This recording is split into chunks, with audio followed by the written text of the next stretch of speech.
Hello friends, നമസ്കാരം. നമ്മുടെ Kerala TV സീരിയലിലേക്ക് എല്ലാവർക്കും സ്വാഗതം. അങ്ങനെ കിട്ടിയ അവസരത്തിൽ ശ്യാമ് കയറി നന്ദിനിയോട് ആവശ്യമില്ലാത്ത കാര്യങ്ങളൊക്കെ ചോദിക്കുന്നു. ഇവരുടെ ബാധ്യതയൊക്കെ ഏറ്റെടുക്കാം എന്നൊക്കെ പറഞ്ഞു. അപ്പോൾ അതൊന്നും വേണ്ട മോനെ എന്നൊക്കെ പറഞ്ഞുകൊണ്ട് അമ്മ ഇങ്ങനെ പറയാം. അല്ല, ശ്യാമിന് പാലക്കാട് ബന്ധുക്കളൊക്കെ ഉണ്ടല്ലോ എന്ന് ചോദിച്ചപ്പം അതെ ഉണ്ട്. അമ്മയോട് ആരാ പറഞ്ഞേ? ശ്രുതി ആയിരിക്കും പറഞ്ഞല്ലേന്ന് ചോദിച്ചപ്പം അല്ല, അശോകേട്ടനോട് ശ്യാമ അങ്ങനെ പറഞ്ഞു എന്നറിഞ്ഞു. പാലക്കാട്ട് ബന്ധുക്കളൊക്കെ ഏത് ഭാഗത്തായിട്ടാണ് താമസം? അല്ല, ഞങ്ങൾക്ക് അറിയാവുന്നവരാണോ എന്നറിയാൻ വേണ്ടി ചോദിച്ചതേ ഉള്ളൂ കേട്ടോ എന്നൊക്കെ പറഞ്ഞപ്പം അത് പിന്നെ പട്ടാമ്പിയിൽ ഒരു നാരായണസ്വാമി ഉണ്ട്, ആളൊരു ഫിനാൻസറാ, അവിടെ എല്ലാവർക്കും അറിയാം എന്നൊക്കെ ഇങ്ങനെ പറഞ്ഞപ്പോഴത്തേക്കും ഇങ്ങനെ നോക്കുവാട്ടോ നമ്മുടെ അമ്മ. അപ്പോൾ ശ്യാമാണെന്നുണ്ടെങ്കിൽ ഇങ്ങനെ നോക്കുക എന്തോ ഏറ്റു എന്നുള്ളൊരിതിൽ പറഞ്ഞു വരുമ്പോൾ എൻ്റെ ഒരു വല്യമാവനായിട്ട് വരും ഈ നാരായണസ്വാമി എന്നൊക്കെ പറഞ്ഞ്. എന്താ അമ്മയ്ക്ക് അറിയാമെന്നാണോ എന്ന് ചോദിച്ചപ്പം ഇല്ല എനിക്കറിയില്ല എന്നും പറഞ്ഞിട്ട് അമ്മ ഇങ്ങനെ ഒഴിഞ്ഞു മാറി നിൽക്കുന്നു. അപ്പോൾ എന്തായാലും ഞാൻ വലിയമാവനോട് നിങ്ങളുടെ കാര്യമൊക്കെ പറയാൻ കേട്ടോ എന്ന് പറഞ്ഞപ്പോൾ എന്നും പറഞ്ഞുകൊണ്ട് ഇങ്ങനെ നിന്നിട്ട് അമ്മ അങ്ങ് പോയി. എൻ്റെ അടുത്ത് അവരുടെ കളി കൊള്ളാം എന്ന് പറഞ്ഞുകൊണ്ട് ശ്യാം ഇങ്ങനെ അവിടെ നിൽക്കുവാണ്. അങ്ങനെ അത് കഴിഞ്ഞു. ഇത് കഴിഞ്ഞതിന് ശേഷം പിന്നെ നമ്മുടെ അശ്വിൻ ഇങ്ങനെ വണ്ടി ഓടിച്ച് പോകുന്നു. ശ്രുതി ആണെന്നുണ്ടെങ്കിൽ ആ ഡിക്കിയിൽ കിടക്കുക, ഇങ്ങനെ ഉറങ്ങിപ്പോയി അതിനകത്ത് കിടന്ന്. ഇതൊന്നും അറിയാതെ നമ്മുടെ അശ്വിൻ ഇങ്ങനെ വണ്ടി ഓടിച്ചുകൊണ്ടേ ഇരിക്കുന്നു. കുറച്ച് കഴിഞ്ഞപ്പോഴത്തേക്ക് ശ്രുതി കണ്ണ് തുറന്നു. പെട്ടെന്നാണ് ശ്രുതി ഇതിനകത്താണെന്ന് ഒരിത് വന്നത്. അപ്പോൾ വണ്ടി നിർത്തുമോ എന്ന് ചോദിച്ചുകൊണ്ട് ഇങ്ങനെ ഭയങ്കര ഒച്ചത്തിൽ വെറുതെ കാറുന്നുണ്ട്. പക്ഷെ അശ്വിൻ അത് കേൾക്കുന്നില്ല. അശ്വിനാണെങ്കിൽ നല്ല സ്പീഡിൽ വണ്ടി ഓടിച്ചുകൊണ്ട് പോയിക്കൊണ്ടിരിക്കുക. പിന്നെ ശ്യാമിനെയാണ് കാണിക്കുന്നത്. ശ്യാമാണെങ്കിൽ ഒരു മുദ്രപേപ്പറോ എന്തൊക്കെ കയ്യിലെടുത്ത് ഇങ്ങനെ പിടിക്കുന്നു. അതിനുശേഷം അവരാരും കാണാതെ ആ ഒരു ഡയറി, അവിടെ ഇപ്പോൾ ഉണ്ടായിരുന്ന ഡയറി എടുത്ത് അതിനകത്ത് ഈ നാരായണസ്വാമിയുടെ നമ്പറൊക്കെ അങ്ങോട്ട് അടിച്ചു മാറ്റി ഇങ്ങനെ നിൽക്കുന്നു. അപ്പോഴേക്കും അമ്മായി അങ്ങോട്ടേക്ക് വന്നു. മോനെ, ഞാൻ പറഞ്ഞ കാര്യം എന്തായി, നീ അത് എടുത്തില്ലേ എന്ന് ചോദിച്ചുകൊണ്ട്. ഇതല്ലേ അമ്മായി ഒരു കാര്യം പറഞ്ഞാൽ ഞാൻ ചെയ്യാതിരിക്കുമെന്നൊക്കെ ചോദിച്ചാൽ അത് കൊടുത്തു. അപ്പം എന്താ ശ്യാമോനെ ഇത്? ഒരു നല്ല കാര്യത്തിനാകുമ്പോൾ ഇടം കൈ കൊണ്ടാണോ തരേണ്ടത്? വലം ഗൃഹനിലയും കാര്യങ്ങളും ഒക്കെ നോക്കണ്ടേ എന്നൊക്കെ പറഞ്ഞിങ്ങനെ അതെല്ലാം കൊടുക്കുക. അപ്പം അങ്ങനെയൊക്കെ നോക്കിക്കഴിഞ്ഞപ്പോൾ അല്ലമ്മായി ഇത്ര ധൃതിപ്പെട്ട് ഗൃഹനിലയൊക്കെ വാങ്ങുന്ന എന്തിനാണെന്ന് ചോദിച്ചപ്പം അതൊക്കെ നീ എന്തിനാ അറിയുന്നേ? ഞങ്ങൾ ജോലിസിനെ കാണാൻ പോകുന്നുണ്ട്, അക്കൂട്ടത്തിൽ നിന്റെ ഗൃഹനില കൂടി നോക്കുന്നതിൽ കുഴപ്പമൊന്നുമില്ലല്ലോ എന്നൊക്കെ പറഞ്ഞുകൊണ്ട് ഇവരിങ്ങനെ നിൽക്കുമ്പോഴാണ് അശോകേട്ടൻ അങ്ങോട്ടേക്ക് വരുന്നത്. ഇതൊക്കെ കാണുന്നതും അമ്മായി നിർബന്ധിച്ചാൽ പിന്നെ എനിക്ക് നോ പറയാൻ പറ്റില്ലല്ലോ, എല്ലാം നിങ്ങളുടെ ഇഷ്ടം പോലെ തന്നെ നടക്കട്ടെ എന്ന് പറഞ്ഞപ്പം അങ്ങനെ അങ്ങ് പറഞ്ഞ് നീ രക്ഷപ്പെട്ടാൽ എങ്ങനെയാ? അപ്പം നിനക്ക് ഇഷ്ടമൊന്നുമില്ലെന്നാണോ എന്നങ്ങനെ അമ്മായി ചോദിച്ചു. അപ്പോൾ എന്നൊക്കെ പറഞ്ഞുകൊണ്ട് ചിരിച്ചുകൊണ്ട് ശ്യാമ ഇങ്ങനെ നിൽക്കും. ഇതൊക്കെ അശോകേട്ടൻ കാണുക. ഏതായാലും പൊരുത്തക്കുറവൊന്നും വരാനായിട്ട് വഴിയില്ല, എന്നാലും ഭഗവാൻ കൃഷ്ണനോട് മനസ്സൊരുക്കി പ്രാർത്ഥിച്ചോ എന്നൊക്കെ അമ്മായി പറയണം. അശോകേട്ടൻ അപ്പോൾ എന്തൊക്കെയോ കാര്യങ്ങൾ മനസ്സിലായി. അശോകേട്ടൻ ഇങ്ങനെ നിൽക്കുക. എന്നിട്ട് ശ്യാം അങ്ങ് പോയി. അശോകേട്ടൻ അകത്തേക്ക് കയറി ചെന്നിട്ട് എന്തൊക്കെയോ ആലോചിച്ചുകൊണ്ട് ഇങ്ങനെ നിൽക്കുന്നു. ശ്യാം അന്നേരം അതിൽ ഇറങ്ങി പോകുന്നതും കണ്ടു. പെട്ടെന്ന് അശോകേട്ടൻ എന്നിട്ട് അവിടെ ഇരുന്ന് ഇങ്ങനെ എന്തൊക്കെയോ ആലോചിക്കുന്നുണ്ടേ.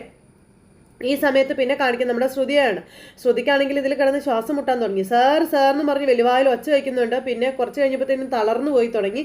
അങ്ങനെ നമ്മുടെ ശ്രുതി വല്ലാത്തൊരവസ്ഥയിൽ ഇങ്ങനെ ആകുന്നു. ഈ സമയത്താണെങ്കിൽ അശ്വിൻ ഇതൊന്നും അറിയാതെ വണ്ടി ഓടിച്ചുകൊണ്ടിരിക്കുക. പിന്നെ അവിടെ കൊടുത്തുവിട്ട എല്ലാ സാധനങ്ങളും ഡിക്കിയിൽ ഉണ്ടായിരുന്നല്ലോ, വെള്ളമായിട്ടും കഴിക്കാനായിട്ടും ഒക്കെ. നമ്മുടെ ശ്രുതി അതൊക്കെ എടുത്ത് ഇങ്ങനെ കുടിക്കുന്നു, കഴിക്കുന്നു. പക്ഷേ ഡിക്കി കിടന്ന് ഒന്നിനും പറ്റുന്നില്ല. എങ്കിൽ പോലും തന്നെ കൊണ്ട് കഴിയുന്ന രീതിയിൽ ശ്രുതി ആണെങ്കിൽ രക്ഷപ്പെടാനുള്ള പരിശ്രമങ്ങളൊക്കെ നോക്കുന്നുണ്ട്.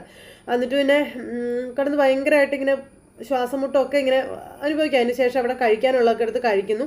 അപ്പോഴും വണ്ടി ഇങ്ങനെ നല്ല സ്പീഡിൽ പോയിക്കൊണ്ടേ ഇരിക്കുകയാണ്. അശ്വിനാണെങ്കിൽ വണ്ടി ഓടിച്ച് പോയിക്കൊണ്ടിരിക്കുന്നു. ഈ സമയത്ത് സാറേ വണ്ടി തുറക്ക്, ലാവണ്യമേടം വണ്ടിയിൽ കയറിയിട്ടില്ല, സാറേ കാറൊന്ന് നിർത്തണേ എന്നൊക്കെ പറയും. അപ്പം ഈ ലാവണ്യമേടം വണ്ടിയിൽ കയറിയാത്ത കാര്യവും അവിടെ സംഭവിച്ചൊന്നും നമ്മുടെ ശ്രുതി അറിയുന്നില്ലല്ലോ. അപ്പം സാർ വണ്ടി തുറക്ക് എന്ന് പറഞ്ഞുകൊണ്ട് ഈ കരച്ചിൽ. അങ്ങനത്തെ ഈ ഒരു ശബ്ദം കേട്ട് നമ്മുടെ അശ്വിൻ വന്ന് ഡോറ് തുറന്ന് നോക്കിയപ്പോൾ ഡിക്കിയിൽ ഇതേ കിടക്കുന്നു ശ്രുതി. അതും കൊടുത്ത സാധനമൊക്കെ കഴിച്ചുകൊണ്ട് ഇങ്ങനെ കിടക്കുക. അപ്പോൾ നീ എങ്ങനെ ഇതിൻ്റെ ഉള്ളിൽ വന്നതെന്ന് ചോദിച്ചു. അപ്പോൾ ശ്രുതിയുടെ തല ഒരു ഒറ്റ ഇടി ഇടിച്ച് വണ്ടി കൊണ്ടുവന്ന് ബ്രേക്ക് ചെയ്ത് നിർത്തിയപ്പോൾ ഞാൻ സാറിനുള്ള ഫുഡ് വയ്ക്കാൻ വന്നതാണ്, പക്ഷെ തിരിച്ചിറങ്ങാൻ പറ്റിയില്ല. ഫുഡ് നീ ഇറങ്ങി ഇങ്ങോട്ട് എന്ന് പറഞ്ഞുകൊണ്ട് ഭയങ്കരമായിട്ട് ദേഷ്യപ്പെട്ടു അശ്വിൻ ശ്രുതിയോട്. അപ്പോൾ ശ്രുതി ഇങ്ങനെ ഒരു തരത്തിൽ അതിൽ നിന്ന് ഇറങ്ങുന്നു. അപ്പോൾ ഞാൻ ഈ സാധനമൊക്കെ വയ്ക്കാൻ വന്നതാണ്, ഞാൻ ഇതിനകത്ത് പെട്ടുപോയതാ, നീ എന്താ എന്നോട് പറയാതിരുന്നെന്ന് ചോദിച്ചപ്പം ഇതിനകത്ത് പെട്ടുപോയ കാര്യം ഞാൻ എങ്ങനെയാണ് പറയുന്നത്? അപ്പം നീ പറഞ്ഞ കള്ളക്കഥയൊക്കെ ഞാൻ വിശ്വസിക്കണമെന്നാണോന്ന് ചോദിച്ചപ്പം അയ്യോ എൻ്റെ പൊന്നു സാറ് ഞാൻ തന്നെ സാറിനോട് കള്ളം പറയുന്നത്, അറിഞ്ഞുകൊണ്ട് ആരെങ്കിലും കാറിൻ്റെ ഡിക്കി കയറി ഇരിക്കുമോ? അതും കല്യാണം കഴിക്കാൻ പോകുന്ന 2 പേര് ഒരു യാത്ര ചെയ്യുമ്പോൾ അയ്യോ സത്യമായിട്ടും എൻ്റെ പൊന്നു സാറ് സംശയം ഉണ്ടെങ്കിൽ സാറ് ലാവണ്യ മേഡത്തിനോട് ചോദിക്കാൻ പറഞ്ഞു. സാറ് വാ എന്നും പറഞ്ഞു, ലാവണ്യ മേഡം എന്ന് പറഞ്ഞ് വിളിക്കാൻ ചെന്നു. നോക്കുമ്പോൾ എന്താ ലാവണ്യ ഇല്ല, ആരുമില്ല അതിനകത്ത്. എവിടെ ലാവണ്യ മേഡം എവിടെ? സാർ ലാവണ്യ മേഡത്തെ കണ്ടില്ല, ലാവണ്യ മേഡം വന്നില്ലേ എന്നൊക്കെ ചോദിച്ചപ്പോൾ, ലാവണ്യ എൻ്റെ കൂടെ വന്നിട്ടുണ്ടെന്ന് ഞാൻ നിന്നോട് പറഞ്ഞു എന്ന് ചോദിച്ചു. അയ്യോ അതെങ്ങനെ ശരിയാകും, ലാവണ്യ മേഡം എന്താ വരാത്തെ, അതെന്താ എന്തുകൊണ്ടാണെന്നൊക്കെ വിശദീകരിക്കാൻ ഇപ്പം ടൈമില്ല, ഇനിയിപ്പം നിന്നെ ഞാൻ എന്ത് ചെയ്യുന്നു ടെൻഷൻ എന്ന് ചോദിച്ചപ്പം, എൻ്റെ കാര്യം ഓർത്ത് സാറ് ടെൻഷൻ ആവേണ്ട കാര്യമൊന്നുമില്ല, ഞാൻ തിരിച്ചു പൊക്കോളാം എന്ന് പറഞ്ഞു. അപ്പോൾ വേണ്ട, നിന്നെ തനിച്ചു വിട്ടിട്ട് വേണമല്ലോ ഞാൻ വേറെ പുലിവാലുകളൊക്കെ പിടിക്കാൻ, മനുഷ്യൻ്റെ മനസമാധാനം കളയാനായിട്ട് കെട്ടിയെടുത്തോളും, ചെന്ന് വണ്ടി കയറാൻ പറഞ്ഞുകൊണ്ട് ദേഷ്യപ്പെടുവാണ് അശ്വിനെ. സർ ചെന്ന് വണ്ടി കയറി ഇരിക്കാനാണ് പറഞ്ഞതെന്ന് പറഞ്ഞുകൊണ്ട് ശ്രുതിയെ വഴക്ക് പറഞ്ഞ് വണ്ടിയിൽ കയറ്റി. പിന്നെ നമ്മുടെ അശ്വിൻ വണ്ടി എടുത്തുകൊണ്ട് പോവുക. ഇത് കഴിഞ്ഞതിന് ശേഷം അമ്മയും അമ്മായിയും കൂടി നമ്മുടെ ശ്രുതിയുടെയും അതുപോലെ ശ്യാമിൻ്റെയും ഗ്രഹനിലയും കാര്യങ്ങളൊക്കെ നോക്കിയിട്ടൊന്നും കുഴപ്പമില്ലെന്ന് പറഞ്ഞത്.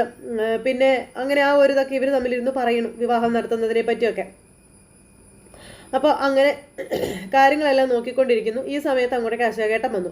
അശോകേട്ടാ വാ ഇരിക്കുക, ചായ എടുക്കട്ടെ എന്ന് ചോദിച്ചപ്പോൾ, എനിക്കിപ്പോൾ ചായ ഒന്നും വേണ്ട, നീ ഇവിടെ ഇരിക്കാൻ പറഞ്ഞു. അങ്ങനെ അശോകേട്ടൻ അവിടെ ഇവർക്കൊപ്പം വന്നിരുന്നു. അപ്പോൾ അമ്മായിയും അമ്മയും കൂടി ഇത് നോക്കിക്കൊണ്ടിരിക്കുന്ന അദ്ദേഹം ശ്രദ്ധിച്ചല്ലോ. അപ്പോൾ കേട്ടോ അശോകേട്ടാ, നാളെ ഏതായാലും നമ്മൾ 3 പേരും കൂടി ജ്യോത്സ്യരുടെ അടുത്ത് പോകുവാണല്ലോ, കൂട്ടത്തിൽ നമുക്ക് കുട്ടികളുടെ ജാതകം കൂടി ഒന്ന് നോക്കിയാലോ എന്ന് ചോദിച്ചപ്പം, അത് ഞാൻ നിന്നോട് അങ്ങോട്ട് പറയാനിരിക്കുകയായിരുന്നു, അവരുടെ സമയം കൂടി എങ്ങനെയുണ്ടെന്നൊന്ന് നോക്കിയേക്കാം എന്നിങ്ങനെ അശ്വൻ പ്രീതിയുടെയും ശ്രുതിയുടെയും കൂടെ ജാതകം എടുത്തോളാൻ പറഞ്ഞപ്പം, അത് നമുക്ക് സൗകര്യം പോലെ പിന്നെ നോക്കിയാലും മതിയല്ലോ, ഞാൻ ഉദ്ദേശിച്ചത് ശ്യാമിൻ്റെയും ശ്രുതിയുടെയും കാര്യമാണ് അശോകേട്ടാ എന്ന് പറഞ്ഞപ്പോഴേക്കും അച്ഛൻ്റെ മുഖം അങ്ങ് വാടി. അപ്പം അമ്മയ്ക്ക് മനസ്സിലായി ഇഷ്ടപ്പെട്ടിട്ടില്ലെന്ന്. ഞാൻ ശ്യാമോൻ്റെ കയ്യിൽ നിന്ന് ഗൃഹനിലയൊക്കെ വാങ്ങിച്ച് വെച്ചു എന്നൊക്കെ പറഞ്ഞപ്പം, നീ എന്തു പണിയാരാതെ കാണിച്ചത്, അയാളുടെ കയ്യിൽ നിന്നും ഗൃഹനിലയൊക്കെ വാങ്ങാൻ നിന്നോടാരാ പറഞ്ഞത്, ഇതൊക്കെ നീ മാത്രം അങ്ങ് കയറി തീരുമാനിച്ചാൽ മതിയോ എന്നും അശോകേട്ടൻ ചോദിക്കുക. അപ്പം അതൊക്കെ കേട്ടപ്പോൾ, അല്ലേട്ടാ ഞാൻ എന്താ ഇപ്പം ഏട്ടൻ ഇങ്ങനെയൊക്കെ പറയുന്നേ, ശ്യാമോൻ്റെ ഗ്രഹനില വാങ്ങിച്ചു എന്ന് കരുതി എന്ത് സംഭവിക്കാനാണെന്നൊക്കെ ചോദിച്ചു. ജ്യോത്സ്യരുടെ അടുത്താകുമ്പം പൊരുത്തവും പൊരുത്തക്കേടൊക്കെ വിശദമായിട്ട് അറിയാലോ എന്ന് കരുതിയാന്നൊക്കെ പറഞ്ഞപ്പം, അതിനുള്ള സമയമായെന്ന് എനിക്ക് തോന്നുന്നില്ല, ഞാൻ പറഞ്ഞല്ലോ ശ്രുതിയുടെ കാര്യത്തിൽ ധൃതി പിടിച്ച ഇങ്ങനെ ഒരു തീരുമാനം എടുക്കാനായിട്ട് വരട്ടെ എന്ന്. പിന്നെ അതിനു മുൻപ് പ്രീതിയുടെ കാര്യത്തിലും നമുക്കൊരു തീരുമാനം ഉണ്ടാക്കണ്ടേന്ന് ചോദിച്ചു അച്ഛൻ. അല്ല, പ്രീതിയുടെ കാര്യം നടത്താൻ വേണ്ടി ശ്രുതിയുടെ കാര്യം ഇങ്ങനെ നീട്ടിവെക്കേണ്ട ആവശ്യമുണ്ടോയെന്നാണ് എൻ്റെ സംശയം എന്ന് അമ്മ അച്ഛനോട് ചോദിക്കുന്നു.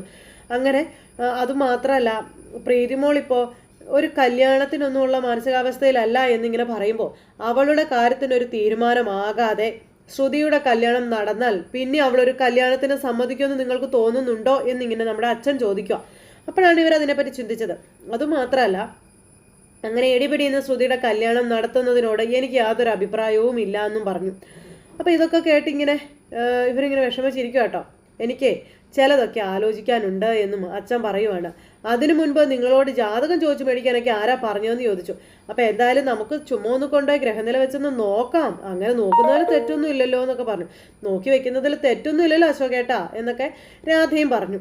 അപ്പോൾ ഞാനും അത്രേ ഉദ്ദേശിച്ചിട്ടുള്ളൂ എന്നൊക്കെ ഇവരിരുന്ന് പറയുക. അല്ലാതെ എല്ലാം നമ്മൾ തീരുമാനിച്ചിട്ട് അവസാനം ജാതകങ്ങൾ തമ്മിൽ എന്തെങ്കിലും ചേർച്ചക്കുറവുണ്ടെങ്കിൽ പിന്നെ അതെല്ലാവർക്കും സങ്കടാവില്ലേ, തുടക്കത്തിലെ അക്കാര്യത്തിനൊരു പരിഹാരം ഉണ്ടാക്കാവല്ലോ എന്ന് കരുതി. പിന്നെ അശോകേട്ടൻ്റെ ഇഷ്ടം പോലെ അതെന്താന്ന് വെച്ചാൽ ആലോചിച്ച് ചെയ്താൽ മതി കേട്ടോ എന്നൊക്കെ പുള്ളിക്കാരി ഇങ്ങനെ ഇരുന്ന് പറഞ്ഞു. അപ്പോൾ ഒന്നും മിണ്ടാതെ അശോകേട്ടൻ എഴുന്നേറ്റ് പോയി. അശോകേട്ടൻ ഏറ്റു പോയി കഴിഞ്ഞപ്പോൾ ഈ ഏട്ടന് ഇതെന്താ പറ്റിയതെന്ന് ചോദിച്ചു ഇവർ അങ്ങോട്ടും ഇങ്ങോട്ടും പറഞ്ഞുകൊണ്ടിരിക്കാം. ഇത് കഴിഞ്ഞ് പിന്നെ കാണിക്കുന്ന അശ്വിനെയും ശ്രുതിയായാണ്. രണ്ടുപേരും കൂടി ഇങ്ങനെ വണ്ടിയിൽ പോകണം. ശ്രുതിക്കാണെങ്കിൽ അശ്വിനോട് സംസാരിക്കാൻ പോലും പേടിച്ച് പറിച്ചിങ്ങനെ ഇരിക്കാം. അശ്വിനാണെങ്കിൽ ഭയങ്കര കലിപ്പിലാണ്. അങ്ങനെ നമ്മുടെ അശ്വിനും ശ്രുതിയും ഒരുമിച്ച് ആ യാത്ര പോകുന്നതോടുകൂടി പലതിനും തുടക്കവും പലതിനും ഒടുക്കവും ഒക്കെ ആകുന്നു. അപ്പോൾ അശ്വിന് ഭയങ്കര ദേഷ്യമാണ് ശ്രുതിയോട്. അങ്ങനെ ദേഷ്യപ്പെട്ട് തന്നെ വണ്ടി ഓടിക്കുന്നത്. ശ്രുതിയാണ് പേടിച്ച് വിറച്ചിങ്ങനെ ഇരിക്കുന്നു. ആ തലയിടിച്ചതിൻ്റെ വിഷമം നമ്മുടെ ശ്രുതിക്ക് ശരിക്കും ഉണ്ട് തലയിൽ. അശ്വിനാണെങ്കിൽ സ്പീഡ് കൂട്ടി ഓടിക്കുന്നത്. അപ്പോഴേക്കും ശ്രുതിക്ക് ഭയങ്കരമായിട്ട് ബുദ്ധിമുട്ട് ഇങ്ങനെ ഉണ്ടായിക്കൊണ്ടേയിരിക്കുന്നു. ഒരു ഇതുമില്ലാതെ അശ്വിൻ ഇങ്ങനെ ഭയങ്കര സ്പീഡിൽ വണ്ടി കൊണ്ടുവന്ന് ഓടിച്ച് ഒരു സ്ഥലത്ത് കൊണ്ടുവന്ന് അങ്ങ് നിർത്തി. ഒറ്റ ചവിട്ടലും നിർത്തലും ഒരുമിച്ചായിരുന്നു. ഈ സമയത്ത് ശ്രുതി ഇങ്ങനെ വല്ലാത്തൊരിത്. പെട്ടെന്നാണ് അശ്വിൻ എന്തൊക്കെയോ ശ്രദ്ധിക്കുന്നതും ചിന്തിക്കുന്നതും. ഈ സമയത്ത് ഇതെന്താ ഇതെന്നൊക്കെ ഓർത്തുകൊണ്ട് ഇങ്ങനെ നിൽക്കുക. അപ്പോൾ എന്ത് പറ്റി സാറിന് ചോദിച്ചു. കാറിൻ്റെ ഡീസൽ തീർന്നു പോയതാണെന്ന് നമ്മുടെ അശ്വിൻ അന്നേരം പറയാം. ഇത് കേട്ടപ്പോൾ അപ്പോൾ അതെങ്ങനെയാണ് സംഭവിച്ചു പോയത്, ഇതിലെപ്പോഴും ഫുൾ ടാങ്ക് കിടക്കുന്നതാണല്ലോ എന്നൊക്കെ അശ്വിൻ എന്നിട്ട് അവിടെ നിന്ന് ഇങ്ങനെ ചിന്തിക്കുന്നുണ്ട്.